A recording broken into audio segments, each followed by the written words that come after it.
Investor Intelligence provides general information only. You should consider seeking independent advice to see how this information relates to your unique circumstances. Please refer to the terms and conditions available at investorintelligence.com.au for more.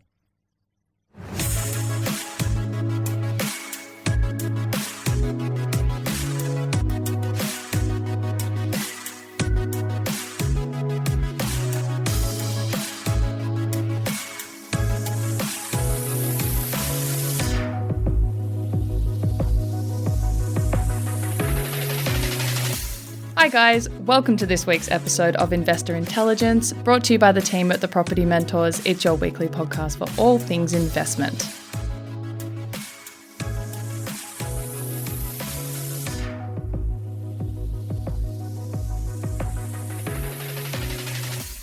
Listeners, Happy New Year to you, and on behalf of the Investor Intelligence team, we hope you had a lovely break and are looking forward to what 2023 has to bring you. We're so excited to be back from holidays as we've got a very exciting year ahead of us. As far as the podcast, we've got some really great guests joining me to cover a whole range of topics. We've started making some video content, so we can't wait to get that out to you. And alongside that, even though we sort of started this towards the end of the year of last year, we'll be continuing to release our weekly newsletter. So you'll be well and truly up to date with everything. So plenty happening in that space. So do make sure you look out for that. But speaking of great guests, we are kicking off 2023 with a very special guest. Her name is Helen Mac. So Helen is a business coach who helps create the best possible results for small business owners. And over her illustrious career, Helen has coached and trained thousands of people to improve results in not only their businesses, but also their lives. Hi, Helen. Welcome. Hi, Phoebe. It's lovely to be here, and Happy New Year to you and all of your listeners. Isn't it exciting starting 2023? Starting fresh. I know. I'm so thrilled to have you here today. So, Helen, just before I get into a little bit more of a background as to why you're here today and why we were sort of seeking someone with your expertise to speak with me, I know I gave a very quick sort of explanation of what you do just then, but why don't you start off by telling me a little bit more about you, your experience, and how you got to where you are today? Great. Thank you very much for that opportunity to introduce myself, Phoebe. I've been in business coaching for a number of years, a long time, in a variety of different versions. So working in a training organisation or being an owner of a training organisation, and then as part of that training, we realised that just having people turn up for training and then send them off into the world really doesn't work. So we initiated follow-up coaching. So I've been doing that for decades. But my passion is for small business, for micro business. And lots of business coaches work with big businesses and they want to do executive coaching and so on.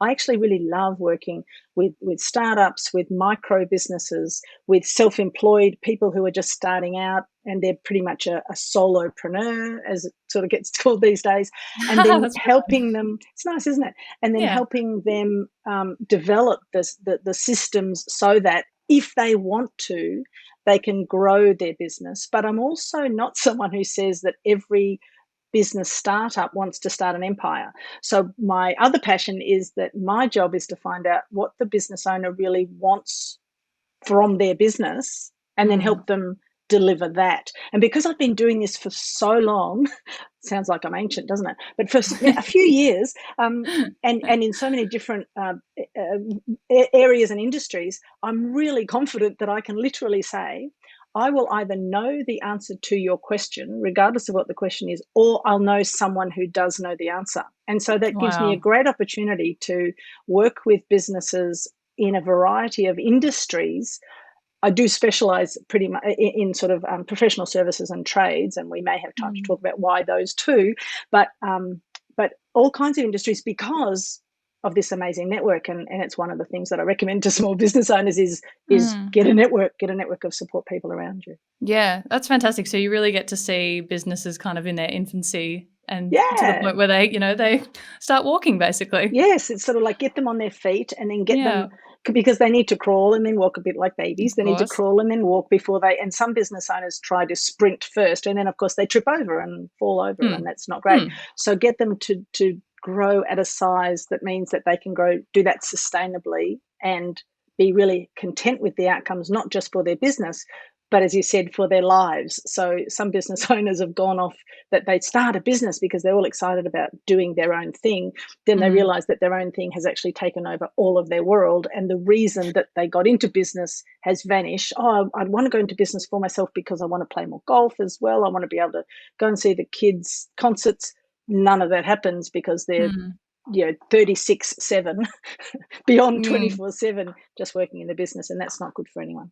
No, I can see that. Why? But you also do a lot of public speaking. Like you've done a TED talk in Melbourne. I watched that recently. It was Yes. Oh, fantastic. thank you. Yeah, I love doing that. What an exciting concept of getting, because I've been speaking for decades, and so trying to get my information down to, in those days, a 17-minute TED talk, and now they're 5 to 7 minutes because the audience's ability to watch long videos like 17 minutes has shrunk. Oh, yeah. But The attention spans are shrinking, aren't they? Yeah. hasn't it? And so that was a fascinating process of really drilling down what's the absolute essence of what I want to say. But the reason that I like speaking to groups and conferences and gatherings of people is because it's a point of leverage for me. I can get my message out to more people, and you and I have already chatted about, there's another part of my message that at some stage, this is a bit of a teaser, isn't it? That at some stage during the year we'll talk about my deeper message beyond getting small businesses up and running, but it's just an opportunity to get the message out to more people, and I love it. It's great fun. Yeah, no, that's fantastic. But so apart from the fact that you can speak to so many things and, you're a bit of an all-rounder when it comes to, coaching in the world of business, the original reason we wanted to seek a business coach is that one of the most common questions that we get asked is about people wanting to become self-employed or start their own small business while simultaneously wanting to build a property portfolio, and kind of whether or not that's smart to do so. I should say as well, a lot of investors in Australia are already business owners or self-employed. And, from conversations with our mortgage broker and talking to Luke, our CEO, sharing some stories of his early days running his own business, we kind of know that in these situations, it can be really difficult to get a loan from banks or finance approval because banks require them to have 2 years of financials. Can you tell me why it's the 2 years of financials that banks look at?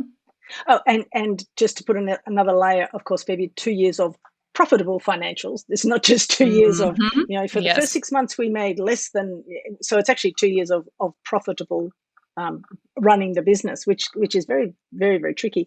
The reason is because banks are scaredy cats, and because so many businesses fail. So the most recent study of last year, so obviously it's very new information, but and this number has not changed in all of the time pretty much that I've been doing this kind of work, that 80% of businesses fail within the first 3 years, and 20% of the businesses in total, so a quarter of that 80%, fail in the first 12 months.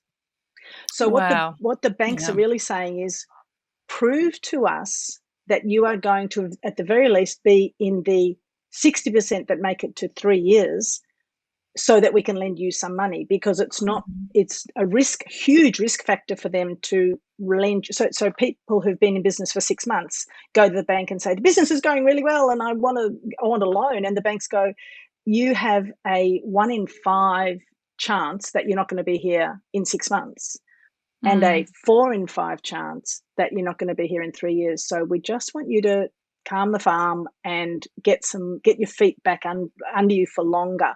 I looked at some stats in the last 12 months.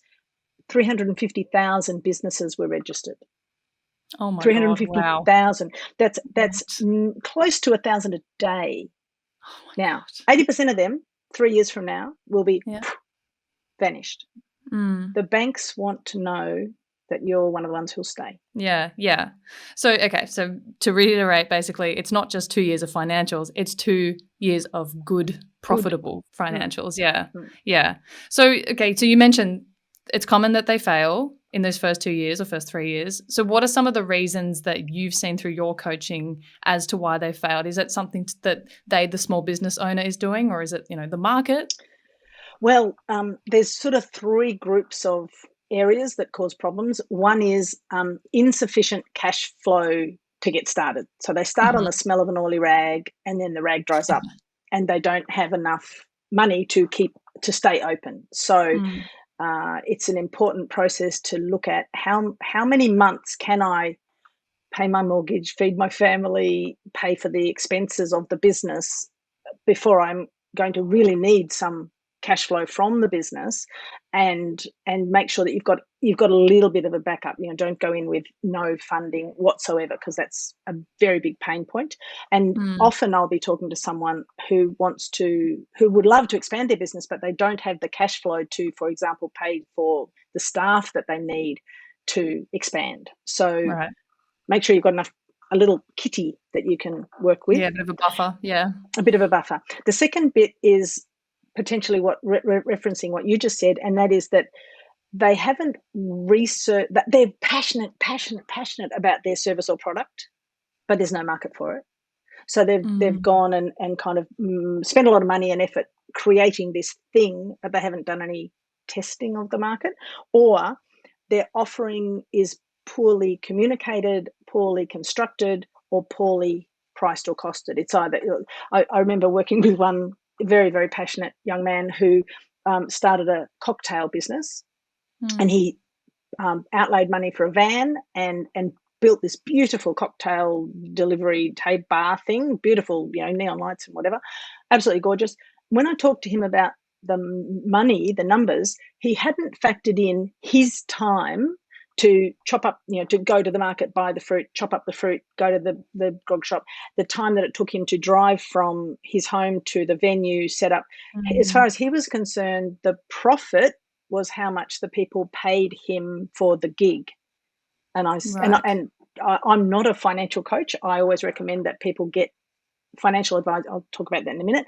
But he had no idea that he wasn't making any money, because he kept banking, he kept getting money into his bank account. It's like, oh, look, I'm making all this money. And I'd say, yeah, but you're not factoring in all these things. Yeah. So his costings were wrong. So they're the two. And then the third is that they're not systematic in the way that they are running their business early on, so that they can then leverage themselves, duplicate themselves, get people in to expand the business even a little bit. So they end up having to do everything themselves, and they just get completely exhausted and go, it was easier when I was working for someone else. Yeah. Okay. I'm going to go back to being an employee. Right. Do you ever find that kind of passion to start the business, or the passion, whatever the business is about, or the product, sometimes does overtake them, and that kind of blindsides them to those little things that you're probably not going to find out until it's sort of too late? Yes. So you and I have talked a little bit about, I'm passionate about preaching optimism as the achievement mindset, and it works beautifully for small business. But too much optimism is called delusion. Yes. And delusion, when you go too far and say, no, it's going to be fine, it's going to be fine, it's going to be fine, as you're driving over the edge of the cliff. So it's about being very practical in your approach, as well as looking for the best possible outcome. Make sure that you are backing that up with a practical, systematized, organized approach. I'm sure that in those thousands of people you've coached and trained, there have been quite a few horror stories that you've probably seen. It's terrifying how people get themselves tangled up. The good news is if they do speak to a good business coach, not a life coach and not an accountant, but someone who actually can talk about the processes of building a business, that it can be rescued, as long as you haven't got yourself so far in the quicksand that it's up to your eyeballs. That there is often a way out, and sometimes it's taking a step backwards before you step forward. So sometimes you actually have to go, okay, I've got this massive team, and I'm spending more time and money on everyone else. I had one client who, what we had to do was actually, unfortunately, let go half of his team, because he was paying everybody else. And by the end, he had lots of full-time employees, but by the time he got down to, he was barely pulling a salary where everyone else was getting paid. And he was wondering why he was feeling so miserable about the business all the time. So we simplified the business. We pulled down the number of offerings. We consolidated, just simplified it all.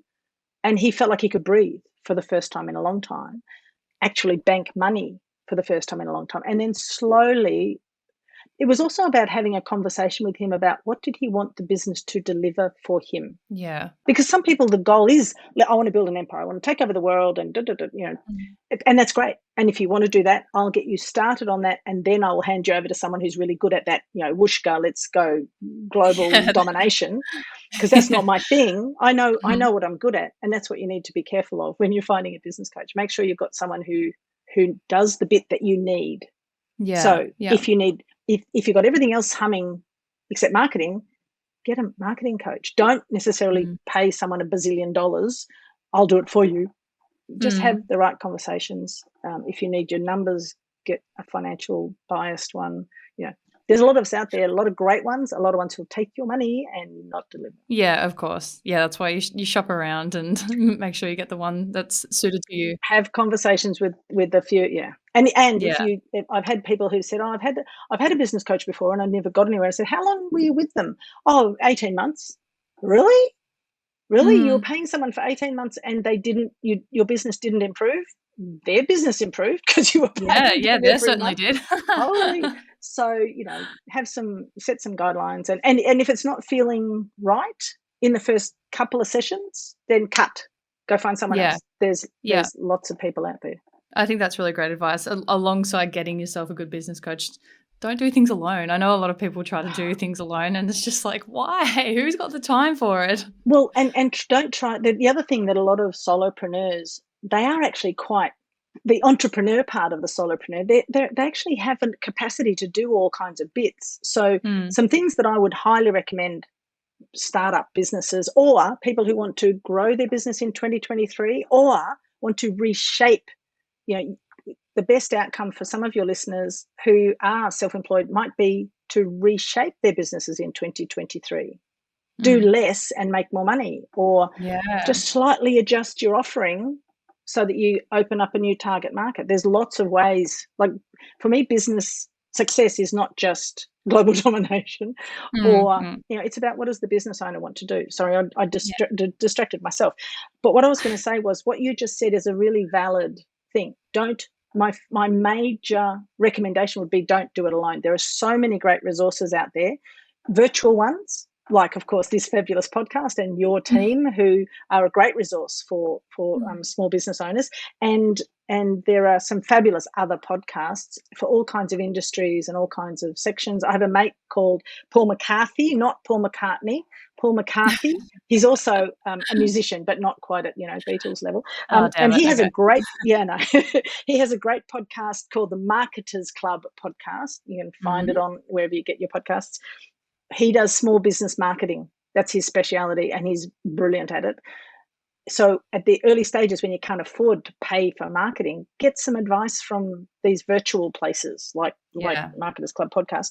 And also your local council or your state government, there are lots of free mentoring, we pay taxes, so free mentoring programs provided by your local council or your state government. So Google your local area, see if there's a mentoring process for new businesses. That sort of thing can be really, really helpful. And also some of the business networking groups are a really great way to hang out with like-minded people who are wanting to grow their business. And at the same time, you might actually get some leads or referrals for your business as well. So you get the business growth knowledge, hang out with people who understand that process, and there's a million of those. So here at the Property Mentors, we have decades of experience investing in property. We know what to look for and what kind of impact it can have on your portfolio. We have access to brokers, accountants, and property managers to make sure your portfolio performs. Visit thepropertymentors.com.au to learn more.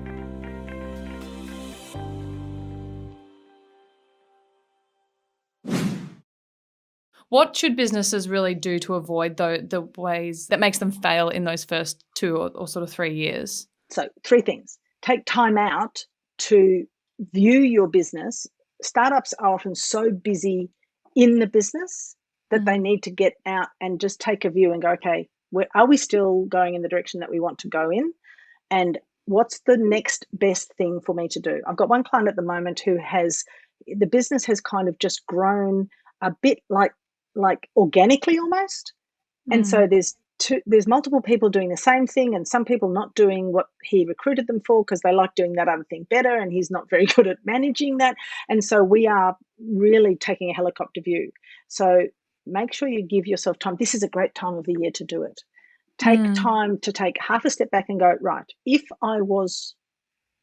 I'm just in startup, how do I want this to go forward? And if I'm a little bit beyond that, if I was starting again, what would it look like? What outcomes do I want? And is what I'm doing now getting me the outcomes that I want? It's very easy to get into the business and lose track of why you started this in the first place. So that's number one. Number two is any task that you do as a business owner more than once that someone in the future is likely to be doing, capture what you're doing.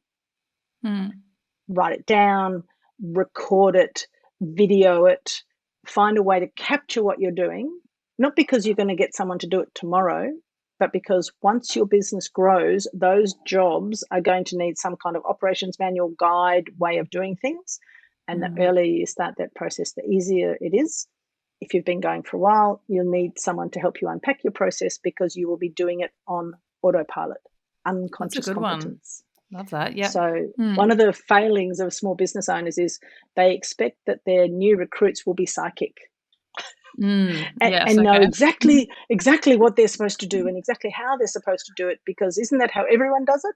Yeah. No, it's how you. That's right. It's how you do it, and so you have to have a way to. And I have a process that I work through to kind of, I call it unpack the business owner's brain.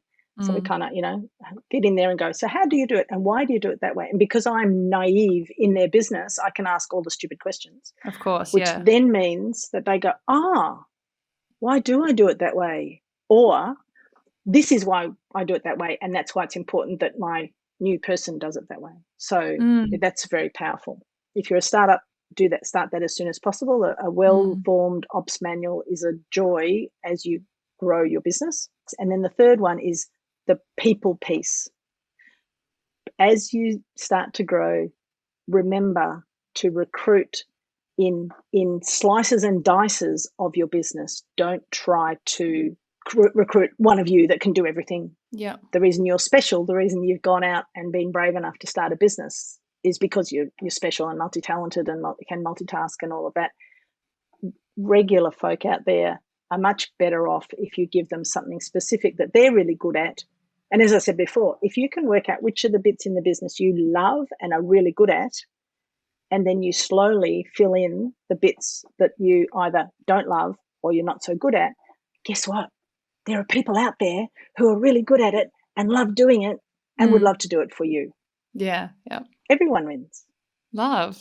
They're all fantastic. They're all things I would never have thought of as well. I can see why a business coach would be so helpful for something like this. But going off that then, and I don't know if some of these might sound a bit similar, but what are some good habits or concepts or behaviours that people starting out in business can practice in order to reach the best chance of success? I think that it's about, part of it is about the approach. So I mentioned before that you have to run that fine line between optimism and delusion. So I'm a big preacher that positive thinking has a negative outcome. Yep. So positive thinking, which, it'll all be fine. Positive thinking misses the action imperative. So take an optimistic view, seek out the best possible outcomes, and that's where you use resources, Google, go online, call a friend, all of those things that we talked about before. Look for the best possible outcome and then take baby steps towards it. Don't try to fix everything overnight. Tiny steps will get you there. Running too fast, as I said way back at the start, running too fast, you're likely to trip over yourself and fall over. So baby steps, even though that can be a bit frustrating, baby steps will get you there. Yeah. So look for the best possible outcome, identify what you're going to do, take baby steps towards it. And then a related approach or attitude or concept is if you get good feedback from the universe, so you take some small steps and you get a new client or you find a new supplier or you get a good Google review, then keep doing that. Yeah. The universe rewards momentum, rewards action. If you're getting no feedback or negative feedback, then because you've taken small steps, you can backtrack more easily and adjust.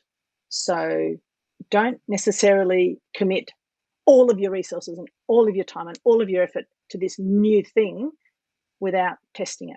It'll, try a version of it, try a trial, try it, see how you go. If you get, yeah, that's fantastic, then keep going and building. And if you kind of get crickets, nothing, like, what? Is anyone out there?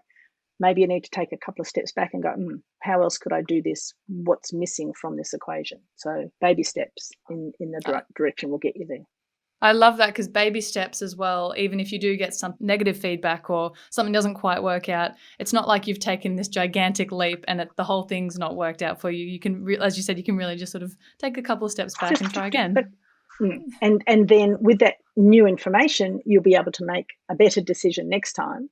And sometimes it's a bit like if you go in one direction and no, another direction, no, another direction, and then the third or fourth iteration you go, look at that, the world has opened up and the path is clear and let's go. And then you realise that the learnings that you've had from all those little trial pieces have helped you with the final result. No, I love that. That's amazing. So, Helen, just to wrap up, this has been so insightful already. But so a variation of this question gets asked to all of our guests, and this would be a question that you're probably used to being asked, being a mentor and a coach. But what would be your sort of key piece of advice to kind of anything we've spoken about today? It doesn't have to be related to business. It can just be in any scenario. It could be both if you're feeling generous. But what's your sort of key piece of advice that sticks with you? I think from a personal life perspective, my key piece of advice for a business owner is to make sure that you are running the business, not the other way round.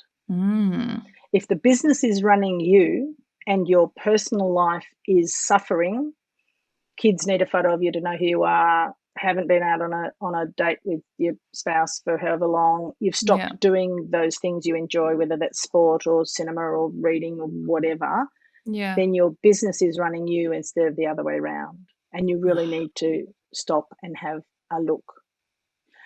And from a business, so that's kind of business and personal, but that's from a personal perspective as a business owner. And from a business perspective as a business owner, I'm going to actually be a bit trite and say Rome wasn't built in a day, neither were any massively successful businesses. So one step at a time. It's not going to, what is it, the Palmolive ad? It won't happen overnight, but it will happen.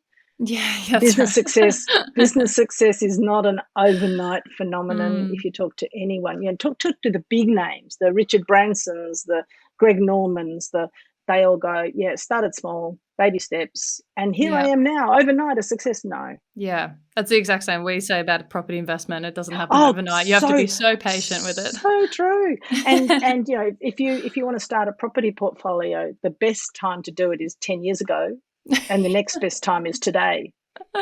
Our CEO would love you. He says that all the time. Oh, Helen, what a joy to speak to you today. You could definitely expect another invite on the podcast very soon, because even just from talking to you, I've been taking all these notes as to all these other topics I'd love to pick your brain about. But this has been so insightful. Thank you so much for your time. Where can people go to find out more about you, or if they want to reach out to you? Fabulous. So the easy way, the good news is my website is really easy to remember. So it's www.helenmac.com. HELENMAC.com is the website, and obviously there are contact details and things on that. But I'd like to make an offer to your listeners that I have a business assessment tool that I use that is normally a paid environment where they fill in a questionnaire. It's a really good assessment whether you're in startup or whether you're in business growth mode. It goes through all of the elements of that businesses need to succeed, finance, communications, marketing, HR, all of those sorts of things. It takes a little while to fill in. It's lots and lots of questions. And then I do a debrief with you and go, here are the things that you should focus on first. This is completely no frills attached. No, I'm happy to just do this for your listeners, because I'm passionate about small businesses succeeding. And if some of them want to succeed with my help, that's great. But just if we can get more small businesses if we can kill off that 20%, collapses in the first 12 months and that would be great. So if they just email me at helenmac.com, and just in the subject line put Property Mentors Podcast or Investor Intelligence. Then I'll know that that's what it is, and I'll send them an invitation to catch up for a quick 10-minute chat. As I said, no attachment to that, just so I can talk briefly about where they're at in their business. Then they'll get the link to the questionnaire. They'll get the complimentary, courtesy of you guys, assessment of where they're at and what the best half a dozen things that they can do in their business, given where they're at. We'll be delighted to help. That's incredibly generous of you. Thank you so much, Helen. I'll make sure to put all that in the show notes for anyone who just wants a quick link to all of that and your contact details. But that's just incredible. Thank you so much for your time. You're very welcome. It's been delightful talking to you, and I look forward to doing it again soon.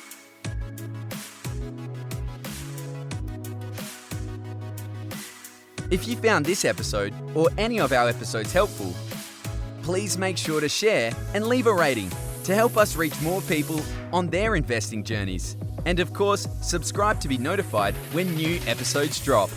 Make sure to follow the podcast on Instagram @Investor Intelligence Podcast. You can find links to our other socials in the show notes, including a link to the Property Mentors weekly blog. If you're ready to get your property portfolio in shape for financial freedom, check out Luke's latest book, Property Fit. You can get yourself a copy at www.propertyfitbook.com.au.